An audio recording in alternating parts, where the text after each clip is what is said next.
Hello friends, welcome to MCQ master class. अगर आप railway परीक्षाओं की तैयारी कर रहे हैं और बायोलॉजी को अच्छा से समझना चाहते हैं तो वीडियो लास्ट तक जरूर देखें।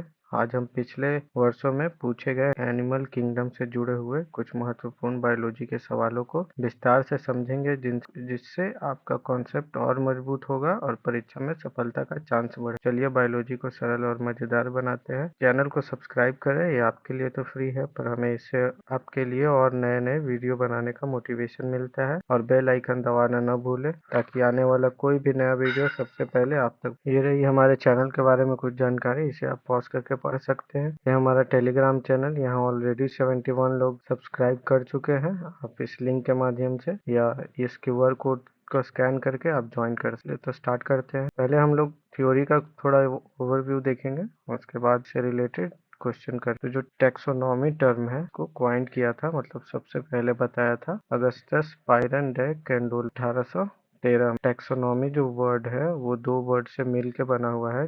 टैक्सिस जिसका मतलब होता है अरेंजमेंट, और नोमस जिसका होता है मेथड। अरेंजमेंट और मेथड, अरेंज करने का मेथड है, उसी को टैक्सोनॉमी कहते हैं। टैक्सोनॉमी क्या है? Study of naming, comparing and sorting organism which involves all the plants, animal and micro organism of the world. Taxonomy एक स्टडी है जिसमें ऑर्गेनिज्म जितने हैं उसको नेम करते हैं, कंपेयर करते हैं और उसको अलग अलग ग्रुप में सॉर्ट करते हैं, चाहे वो प्लांट्स हो, एनिमल्स हो, माइक्रो ऑर्गेनिज्म हो। और टैक्सोनॉमी जो वर्ड है वो फर्स्ट टाइम कार्लस लिनियस के द्वारा उनके बुक सिस्टेमा नेचुरे में यूज किया गया। दिस इज वाई, इसी कारण कार्लस लिनियस को फादर ऑफ टैक्सोनॉमी कहा जाता है। Basic unit of taxonomy species है और ब्रॉडेस्ट सबसे बड़ा kingdom. All the units are arrange in descending order of the hierarchy. जो वंशावली है सबसे अगर डिसेंडिंग ऑर्डर में अरेंज करते हैं तो सबसे पहले किंगडम आता है, फिर फाइलम, उसके बाद क्लास, ऑर्डर, फैमिली, जीनस और स्पीशीज। आगे है फादर ऑफ बाइनोमियल नोमेनक्लेचर, भी कार्लस लिनियस को ही कहते हैं। इन्होंने ही दो वर्ड में सारे ऑर्गेनिज्म के नेम को लिखने के लिए बताया था। फर्स्ट वर्ड जीनस को डिस्क्राइब करता है और सेकंड वर्ड चीज को। जैसे होमो सेपियंस है तो होमो जीनस है और सेपियंस। आगे है कि biological classification system of life introduced by British geologist Thomas Cavalier Smith. इन्होंने systematic arrangement of life forms on earth के लिए बताया इन 1998 में। इन्होंने 6 पार्ट में डिवाइड किया जितने भी लिविंग बायोलॉजिकल क्लासिफिकेशन सिस्टम इन्होंने दिया था। ब्रिटिश जियोलॉजिस्ट थे थॉमस कैवेलियर स्मिथ। जितने भी लाइफ फॉर्म्स है अर्थ पे उनको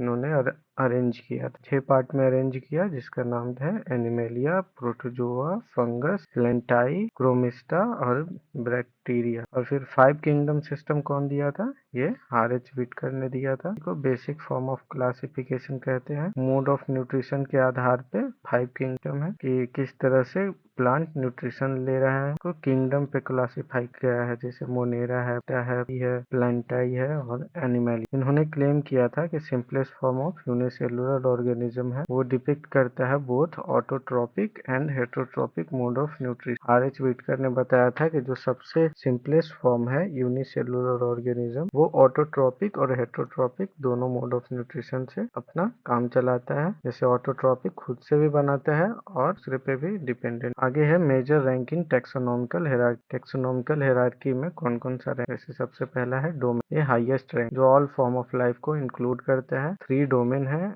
अर्काई, बैक्टीरिया एंड यूकैरियोट। किंगडम कितने हैं? किंगडम है उसका नेक्स्ट लेवल, जिसमें प्लेंटाई है, एनिमेलिया है, फंजाई, प्रोटिस्टा एंड अदर्स और भी है। फाइलम क्या क्या है? जो रिलेटेड क्लासेस, जैसे कि एनिमल किंगडम में कॉर्डेटा आता है, जिसको वर्टिब्रेट्स ही कहते हैं। एनिमेलिया किंगडम क्लास है फाइलम के बाद वाला। कॉर्डेटा में, वर्टिब्रेट में मैमेलिया आता है कॉर्डेटा। ऑर्डर है रिलेटेड फैमिलीज का ग्रुप, कॉर्निवोरा आता है मैमेलिया में। और फैमिली है रिलेटेड जेनरा का, जिसमें कैट्स आता है कार्निवोर में। और जीनस है एक group of that are closely related, मतलब एक स्पीसीज का ग्रुप जो एक दूसरे से क्लोजली रिलेटेड हो। जैसे पैंथेरा है, जो पैंथर होता है वो बिग कैट, लायन और टाइगर से क्लोजली रिलेटेड है। तो ये तीनों एक ही जीन स्पीसीज है। ये most specific level of classification है which refer to individual organism that can reproduce, produce fertile offspring. ये सबसे स्पेसिफिक लेवल ऑफ क्लासिफिकेशन है जो बताता है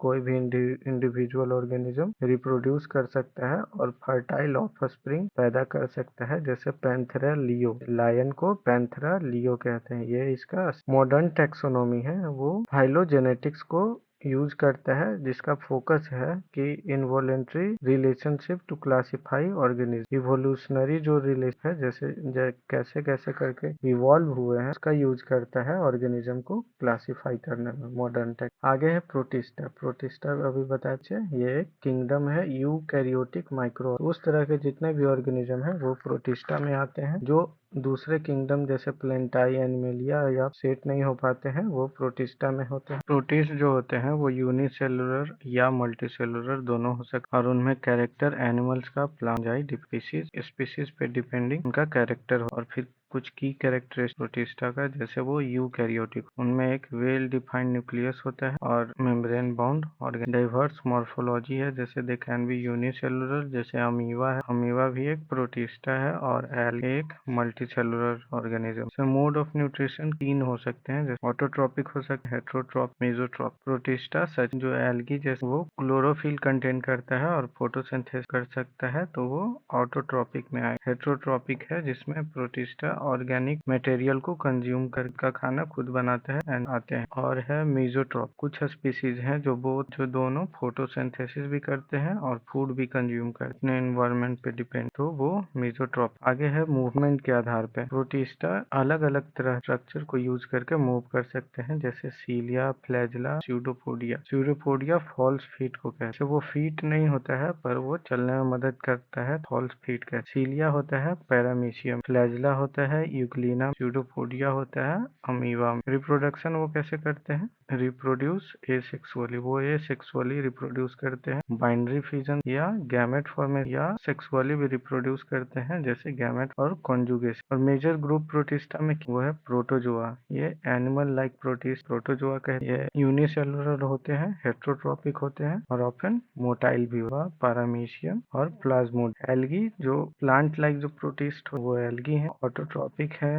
ये भी। और ये प्राइमरली एक्वेटिक ऑर्गेनिज्म है जो पानी में रहते और फोटोसिंथेसिस, जैसे ग्रीन एल्गी को कैलिमोडनस भी कहते हैं या ब्राउन को लैमिनेरिया भी कहते हैं। ये डाइएटम एल्गी का ही टाइप। या स्लाइम मोल्ड और वाटर मोल्ड जो फंगस लाइक प्रोटिस्ट, उनके बारे में कहा गया है। ये हेट्रोट्रॉपिक होते हैं और फंगाई के जैसे ही रिजेंबल करते हैं लाइफ साइकिल में, बट वो प्रोटिस्ट। हेट्रोट्रॉपिक का एग्जाम्पल है जैसे स्लाइम मोल्ड जो होते हैं, या फाइटोफैथोरा जो वाटर मोल्ड है, जो पोटैटो ब्लाइट काउज कर। प्रोटिस्टा का इम्पोर्टेंस क्या है? ये इकोलॉजिकल रोल है इनका, जैसे जो अर्थ पे ऑक्सीजन है, बहुत सारा ऑक्सीजन एल्गी के द्वारा प्रोड्यूस किया और ये base of many aquatic food chain के सबसे बेस में आता है एक्वेटिक लाइफ स्टाइल। फिर डिजीज है, जैसे कुछ प्रोटिस्ट है जैसे प्लाज्मोडियम और ट्राइपेनोसोमा, एक अलग तरह के प्रोटिस्ट हैं जो डिजीज काउज करते हैं, मलेरिया और sleeping sick. Protist like amoeba are often study to understand basic biological process. Amoeba जैसे प्रोटिस्ट को रिसर्च के लिए भी यूज किया जाता है ताकि बेसिक बायोलॉजिकल प्रोसेस जो है उसको समझा जाए। फिर किंगडम प्रोटिस्टा जो है वो हाईली डाइवर्स, बहुत अलग अलग इसमें क्रिएचर रहते हैं, acting like a catch all category for organism and do not fit well in other kingdoms, making it an important through somewhat broad group in biology. Animal kingdom के बारे में पढ़ते हैं। पशु जगत में ये सभी बहुकोशिकीय होते हैं, मल्टीसेलुलर होते हैं, यूकैरियोटिक होते हैं और हेट्रोट्रॉपिक। पोषण के लिए अन्य जीवों पर निर्भर करते हैं, उसी को हेट्रोट्रॉपिक कहते हैं। इस वर्गीकरण में साधारण स्पंज से लेकर जटिल मानव तक के जीव शामिल। यह विभिन्न प्रकार की गतिविधियों और संरचनाओं में भिन्नता। बहुकोशिकीय और यूकैरियोटिक विशेषताएं, जैसे सभी पशु बहुकोशिकीय होते हैं, यानी उनके शरीर में कई कोशिकाएं। इनकी कोशिकाओं में एक सच्चा केंद्र, एक ट्रू न्यूक्लियस होता है और membrane bound cell organelle present. ये प्रोकैरियोटिक जो था, प्रोकैरियोटिक सेल ऑर्गेनेल सेल होते हैं, ये प्रेजेंट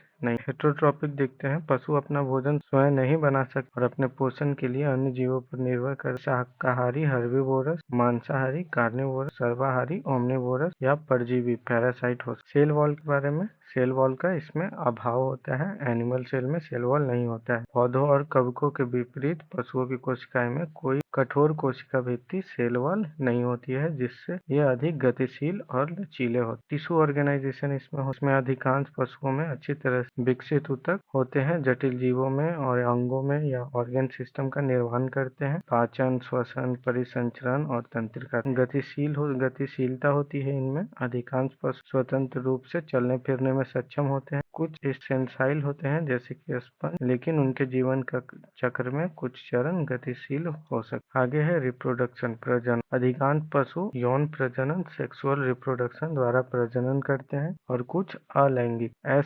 एसेक्सुअल प्रजनन भी कर सकते। विकास एक निषेचित अंडाणु जाइगोट से शुरू होता है और कई चरणों में पूरा हो। कुछ समूहों में लार्वा अवस्था भी शामिल। सिमेट्री कैसी होती है तो यह असमित तीन तरह के होते हैं। असमित एसिमेट्रिकल, विकिरण समित रेडियल सिमेट्रिकल और द्विपार्श्व समित बाइलेट्रिकल। असमित एसिमेट्रिकल में होते हैं जो सिमेट्रिकल नहीं होते हैं, जो समित नहीं होते हैं, उदाहरण के लिए स्पंज। फिर है रेडियल सिमेट्रिकल, शरीर के भाग केंद्रीय अक्ष सेंट्रल एक्स चारों ओर व्यवस्थित होते हैं, उदाहरण के लिए स्टार। फिर है बाइलेट्रिकल सिमेट्रिकल, जिसमें शरीर के बाएं और दाएं दोनों समान भाग होते हैं, उदाहरण के लिए मानव। फिर है शरीर गुहा कॉलमन। शरीर की गुहा की उपस्थिति या अनुपस्थिति के आधार पर पशुओं को तीन प्रकार में वर्गीकृत किया गया है, जैसे है कोएलोमेटस। कोएलोमेटस की कोई शरीर गुहा नहीं की फ्लैट। फिर है स्यूडो कोलेम, मतलब छद्म शरीर गुहा, जैसे उदाहरण के लिए राउंड वॉर्म। फिर है कोइलोमोटस, मतलब सच्ची शरीर गुहा, उदाहरण के लिए एनिलिडिया, आर्थ्रोपोडा, मोलस्क, कॉटेज। फिर है इसमें सेगमेंट, खंडीयता के आधार पर कुछ पशुओं में शरीर को खंडों में विभाजित किया जाता है, एनेलिड और ऑर्थ्रो। तंत्रिका तंत्र और संवेदी तंत्र, नर्वस सिस्टम और सेंस ऑर्गन के आधार पर भी वर्गीकृत किया गया। अधिकांश पशुओं में तंत्रिका तंत्र नर्वस सिस्टम होता है और उनकी गतिविधियों को समन्वित करता है। उच्च श्रेणी के पशुओं में मस्तिष्क कॉम्प्लेक्स ब्रेन होता है जो सेंस ऑर्गन को विशेषीकृत कर। आगे है पशु जगत का वर्गीकरण। इसमें भी एनिमल किंगडम में ऑर्गेनिज्म आते हैं, मेटाजोआ भी कहा। पशु जगत और उनके शारीरिक संरचनाएं शरीर की गुहा, समिति और अन्य विशेषताओं के आधार पर संघों या फाइलम में वर्गीकृत किया गया है। यहाँ प्रमुख संघों का विवरण दिया गया, जैसे कि पोरीफेरा एक फाइलम में स्पंज आता है। ये सरलतम जीव है। कोई सच्चे ऊतक स्क्रू या अंग नहीं होते हैं। यह असमित होते हैं, ये सिमेट्रिकल होते हैं, जिससे जल प्रवाह के लिए छिद्र होते, पोरस होते हैं, जैसे उदाहरण साइकोन और स्पॉन्जिला। अगला है कोलिन्ट्रेटा या सिलेंट्रेटा भी कहते हैं या सिनेडेरिया भी। इसमें विकिरण समिति मतलब रेडिकल सिमेट्रिकल और डिप्लोब्लास्ट द्विस्तरीय विशेष स्टिंग कोशिकाएं होती। नीडोकाइट्स यह कहते हैं जो शिकार पकड़ने के लिए यूज होते। शारीरिक रूप इसके पॉलिप और मेड्यूसा जैसे, उदाहरण के लिए हाइड्रा, जेली, एनिमा। अगला है प्लेटीहेल्मिस से फ्लैटवर्म। ये द्विपार्श्व सिमेट्रिकल होते हैं और त्रिस्तरीय होते हैं, ट्रिप्लोब्लास्टिक होते हैं और अकोइलमेट्रिक होते हैं। इनका शरीर चपटा होता है या खंडहीन हो। अधिकांश परजीवी होते हैं जैसे लेनेरिया, लीवर फ्लूक और टिप। अगला है नीमाटोडा राउंड। ये द्विपार्श्व सिमेट्रिकल होते हैं, त्रिस्तरीय होते हैं और छद्म कोइलोमेट। सिलिंड्रिकल इनका शरीर होता है, दोनों सिरे पर पतला होता है। कई परजीवी इसमें होते हैं जैसे एस्केरियस, हुकवर्म और फिलेरियल वर्म। अगला है एनेलिडा, इसमें खंडित कीड़े होते हैं, जैसे द्विपार्श्व सिमेट्रिकल होते हैं, त्रिस्तरीय, ट्रिप्लोब्लास्टिक और इसमें ट्रू कॉलम होता है। कोइलोमेट खंडित शरीर होता है तो मेटामेरिज्म कहते हैं, जैसे कि अर्थवर्म, लीच और नेरियस। अगला है आर्थ्रोपोडा। ये सबसे बड़ा संघ है, सबसे बड़ा बिगेस्ट फाइल। ये द्विपार्श्व सिमेट्रिकल होते हैं, खंडित शरीर होता है और जोड़ों वाले उपांग जॉइंटेड एंडेजेस प्रेजेंट। इसमें काइटिन का बाह्य कंकाल, एक्सोस्केलेटन का काइटिन का वर्ग। काइटिन एक तरह का प्रोटीन, यह कीट में पाया जाता है। मकड़ी है आर्थ्रोपोडा में, इंसेक्ट, स्पाइडर और क्रैब। अगला है मोलस्का, जैसे मुलायम शरीर वाले पशु। ये द्विपार्श्व समिति के होते हैं, ट्रिप्लोब्लास्टिक और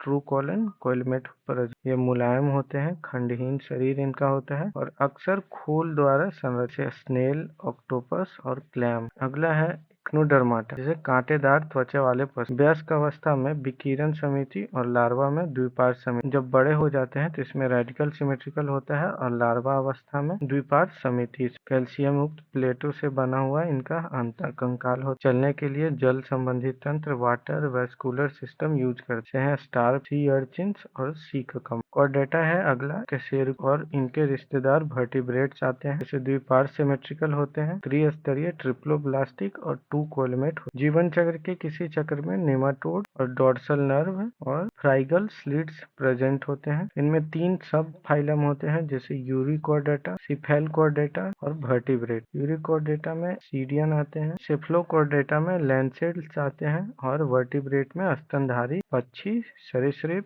और मछलियां प्रेजेंट है। आगे सब फाइलम वर्टिब्रेट के बारे में पढ़ते हैं। वर्टिब्रेट उपसंघ में सभी जीव आते हैं जिनके शरीर में एक रीढ़ की हड्डी या कशेरुकी स्तंभ प्रेजेंट होता है, वर्टिकल कॉलम प्रेजेंट हो, जो कि इनकी मुख्य पहचान। इनका विकास नोटोकॉर्ड से होते हैं जो भी जीवन चक्र के प्रारंभिक चरणों में उपस्थित रहते हैं और बाद में रीढ़ की हड्डी वर्टिकल कॉलम में बदल जाती। इसके साथ ही इन जीवों में सुविकसित तंत्रिका तंत्र, वेल डेवलप्ड नर्वस हार्ट और दूसरे ऑर्गन सिस्टम प्रेजेंट होते हैं। इनको अलग अलग क्लास में डिवाइड किया गया, साइक्लोक्लास्टोमा, कॉन्ड्रिक्लाइटिस और ऑस्टिक्लाइटिस। ये तीनों पीसेज मछलियों में आते हैं। ये तीनों मछली जैसे साइक्लोस्टोमा में आते हैं जबड़ाहीन मछलियां जिनमें जबड़ा नहीं, जैसे लैम्प्रे। फिर कॉर्डिथीज में आते हैं, ये है उदाहरण के लिए शार्क। अगला है ऑस्टिकथीज, ये हड्डी वाली मछलियां होती हैं जैसे रोहू मछली। एम्फीबियन होते हैं जो दोहरे जीवन वाले होते हैं, जल और भूमि दोनों जगह रह जैसे फ्रॉग। अगला है रेप्टिलिया, ये ठंडे खून वाले होते हैं, कोल्ड ब्लडेड और स्कैल्पी त्वचा इनकी। लिजर्ड। सत में है एप्स, एप्स होते हैं ये गर्म खून वाले होते हैं, ये वार्म ब्लडेड होते हैं, इनके पंख होते हैं, उदाहरण के लिए कौवा, क्रो। और फिर अगला आता है मैमेलिया, ये भी वार्म ब्लडेड एनिमल है, इनमें बाल होता है, स्तनधारी मैमल ग्लैंड होता है और ये उदाहरण के लिए साइक्लोस्टोमा के बारे में पढ़ते। ये जबड़ाहीन जॉलेस स्पीसीज होती हैं, इनका मुंह सकर लाइक माउथ होता है जिन्हें यह अन्य मछलियों का खून चूसने के लिए प्रयोग करते हैं। इनका शरीर लंबा और बेल सिलेंड्रिकल होता है, रीढ़ की हड्डी होती है लेकिन हड्डियों का वास्तविक कंकाल अनुपस्थित होता है, ट्रू स्केलेटन बोन्स नहीं प्रेजेंट। इनकी त्वचा बिना स्केल्स के होती है और फिन्स वाली। इसका एग्जाम्पल है पेट्रोमाइजोन जैसे लैम्प्रे और माइजीन जैसे हैग। आगे है कॉन्ड्रिक, ये कंकाल वाले होते हैं, मुख्य रूप कार्टिलेज का बना होता है, ये मांसाहारी होता है। शार्क जैसे बड़ी समुद्री शिकारी इसी कक्षा में आते हैं, शार्क भी इसी में आते हैं और शरीर प्लेक्नोइड और स्केल से ढका हुआ होता है। त्वचा को मोटा और कठोर बनाते हैं स्केल्स और प्लेक्नोइड के कारण। इनके मुंह के अंदर तेज और धारदार दांत। अधिकांश का शरीर स्पिंडल के आकार का और तेज गति से तैरने के अनुकूल होता है जैसे डॉग, ग्रेट व्हाइट शार्क और रेप। आगे है ओस्टियोक्लाइट, इनमें बोन प्रेजेंट होती है और साइक्लोइड होता है इनका शरीर और ट्रिनोइड होता है। जल के भीतर तैरने के लिए गिल्स इसमें प्रेजेंट होती हैं और ऊपर गिल कवर ओपेरक्यूलम होता है। ये समुद्र और मीठे पानी दोनों प्रकार के वातावरण में पाए जाते हैं। तैरने के लिए एक विशेष अंग एयर ब्लाडर होता है जो इन्हें स्थिर रहने में मदद करता है, जैसे कि लैब्रो रोहू भी बोलते, हिप्पोकैम्पस सी हॉर्स भी बोलते हैं, कैलेरिया जो मांगुरफूस या इसको कैटफिश भी कहते हैं। अगला है एम्फीबिया, ये दोहरे जीवन वाले जीव हैं, डुअल लाइफ जीते हैं। ये अपना जीवन चक्र पानी और भूमि दोनों पर व्यतीत करते हैं। ये अंडे जल में देते हैं और लार्वा स्टेज में जल में हो। इनका शरीर 4 अंगों टेट्रापॉइड के साथ होता है। यह पतली और नमी युक्त त्वचा मॉइस्ट सरफेस होता है इनका और उसी से ये रिस्पायरेशन का होता है। इनमें फेफड़े प्रेजेंट होते हैं, त्वचा और गिल्स तीनों प्रेजेंट होते हैं जिसके माध्यम से ये सांस लेते हैं। राना है, मेढक, ब्यूफो है, टॉयड और सैलेमेंड्रा है। आगे है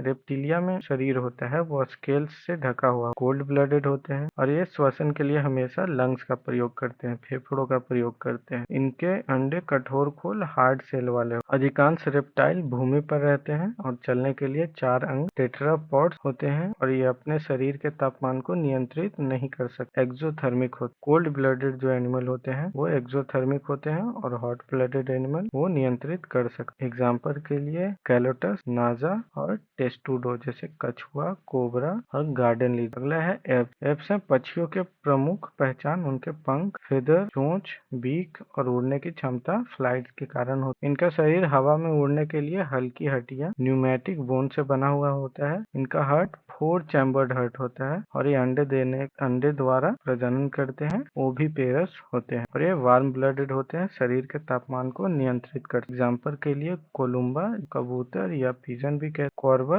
कौवा या क्रो भी कहते हैं, ट्रूथ शुक्रतुरमुर्ग या ऑस्ट्रिच। आगे है मैमेलिया। मैमेलिया में आते हैं स्तनधारी मैमल होते हैं जिनके शरीर पर बाल होते हैं और मादा में स्तन ग्रंथि मेमरी ग्लैंड प्रेजेंट होते हैं। हृदय 4 कक्षों वाला होता है। फोर चैम्बर्ड हार्ट प्रेजेंट होता है। वार्म ब्लडेड होते हैं। अधिकांश मैमेलिया जीवन के जन्म के समय जटिल अवस्था में होते हैं। ये विविपेरस होते हैं यानी बच्चे देते हैं। होमोसेपियन मनुष्य, पैंथेरा टाइग्रिस जैसे कि टाइगर और ब्लेनोपोरा जैसे ब्लू व्हेल। ब्लू व्हेल भी एक मैमल। थ्योरी पार्ट कंप्लीट हो गया है। नेक्स्ट पार्ट में हम लोग इससे रिलेटेड क्वेश्चन करेंगे। क्वेश्चन करने में ये वीडियो लंबा हो जाता है, क्वेश्चन हम लोग नेक्स्ट पार्ट। अगर आपको ये वीडियो पसंद आया है तो इसे लाइक जरूर करें और अपने दोस्तों के साथ शेयर करें ताकि वो भी सीख सकें, और हमारे चैनल को सब्सक्राइब करना ना भूलें। आपके एक लाइक और सब्सक्राइब से हमें और भी कंटेंट लाने की प्रेरणा मिलती है। और नीचे कमेंट में बताएं कि आपको ये वीडियो कैसा लगा और अगले वीडियो में आप क्या देखें। आपका फीडबैक हमारे लिए बहुत महत्वपूर्ण है, तो अपने विचार जरूर साझा करें। हम अगले वीडियो में प्लांट किंगडम टॉपिक के जो भी क्वेश्चन है वो कवर करेंगे, तो जुड़े रहें। अगर आप किसी खास विषय पर वीडियो चाहते हैं तो हमें कमेंट में जरूर बताएं। वीडियो को देखने के लिए धन्यवाद। मिलते हैं अगले वीडियो में, तब तक पढ़ते रहें और अपना ध्यान